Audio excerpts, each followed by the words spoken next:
Hi viewers. I want to talk about intonation and direct address.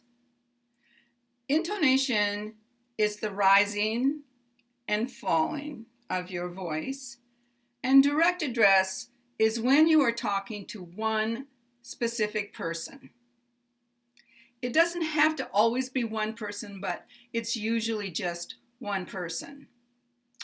And when we use direct address, we will use that person's name, or sometimes we will use a title. When we say the title or the name, we use a rising intonation. For example, if you're on a bus and a man gets up to leave, you see he left his gloves on his seat.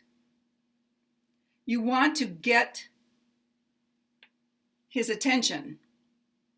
You say, "Sir, sir, sir, you forgot your gloves. Sir, you forgot your gloves." I put rising intonation on sir, and it's also important to have a pause, a fairly big pause, after you make the direct address. Sometimes we know the person's name, so we'll use their name. Please read this note, Bill. Please read this note, Bill. Or sometimes you may talk to a group. Then we can use a word like everyone. Take a seat, everyone. Take a seat, everyone. When you put the direct address at the beginning of the sentence, this is more likely to get attention to the fact that you're going to talk to that person. But you can put direct address at the end. And when you put it at the end, you want their attention, but it also highlights your message to that person. So when you use direct address, you in some ways make your message more powerful to that person. Now, this could cause some misunderstanding if you don't use the correct intonation. And that's in a situation where you have an object of a verb or you have a direct address. An object of a verb means that you are talking about that specific person, but you're not necessarily talking to that person. In direct address, you're talking to that person, and you want the person to know you're talking to them, only them. So, in an object of a verb, at the end of the sentence, just like many sentences, we will have falling intonation. But in direct address, we will have rising intonation. This one, don't leave Joe. Don't leave Joe. In this one, don't leave Joe. Don't leave Joe. Now, in this one, I'm not talking to Joe.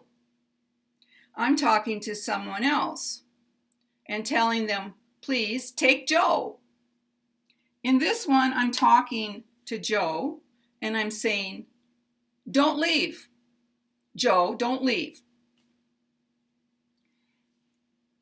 Here, I know Emma. I know Emma. This one, I know Emma. I know Emma.